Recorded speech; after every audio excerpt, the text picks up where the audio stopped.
Jazzcast Pros. Welcome back to Beauty Boss Millionaire. I'm your host, Falicia Fracassi, and I'm so excited to talk with the moms and maybe the single mothers or even single fathers nowadays that are still trying to run a business, or, you feel stressed, you feel overwhelmed. It gets to be like that sometimes. All right, so yesterday I was talking about how it's important that you don't have that mom guilt and, feeling stressed and frustrated. And I want to talk today a little bit about organization and how to run a business when you have children. Welcome back to the Beauty Boss Millionaire podcast with daily on-the-go episodes packed with testimonies and business tips to help you create financial freedom through entrepreneurship.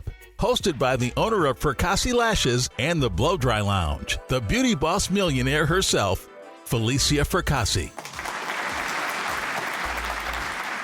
All right, so if you're a mom that has one child or more, you need to listen up. You're going to have to use your time more efficiently than most people because your time is limited and you never know what kind of emergency situation will arise with the children.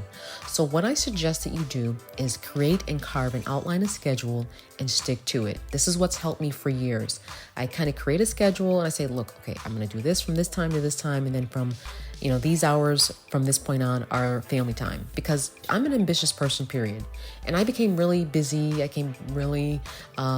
blew up so fast that I found myself like never home. And if you're in a position where you don't have help in the house, then you're going to have to start to employ. Do not be afraid to pay for your peace. You'll hear me say this a lot because your peace is so important.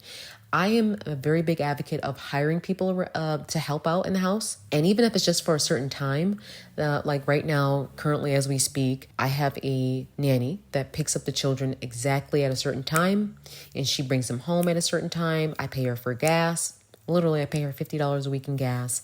And then I give her a really nice hourly rate. And she has a list. I didn't just hire her with no plan. I hired her with I typed out what I needed her to do. And I asked, is this something that you can do?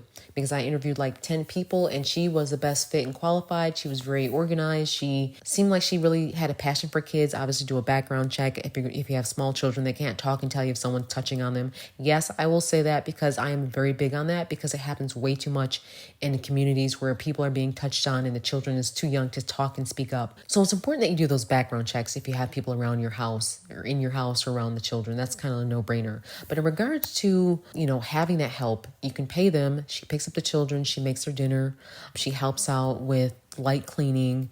And she's literally on a schedule too. I put her on a schedule. Now, obviously that schedule may vary, but she at least knows to follow the overall schedule. So she feels better too, because now she knows what she has to do. People, believe it or not, they may say like they don't like schedules, but it's helpful for everyone. And that's a part of being organized, because you're super mom, you're superwoman, and everyone, so much is depending on you. Bills are still due, rent is still due, mortgages are still due. You've got to do your oil change in your car. You've got doctor's appointments. You might have a family emergency where you have to step out.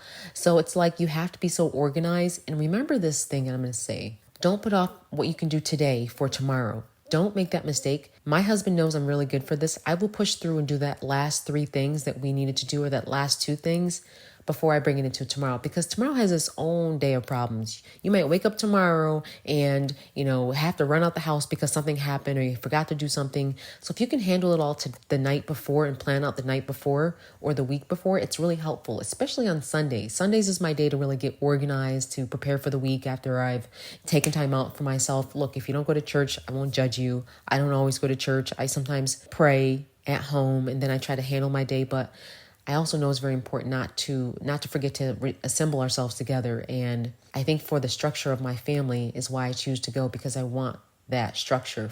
So we do actually go sometimes. We actually go to church as a family, but sometimes we do get really busy, and it might only be once a month. That will change, depending on our lifestyle. Right now we're doing okay, but I do want to make sure that I don't forget to allow my children to grow up in a God-fearing home, and they have that structure of being a moral person. So that's something that I think a lot of our parents did growing up, and for some reason we're the next generation that's forgetting to do this. And I'll take a moment to speak on this, because that's even a part of structure.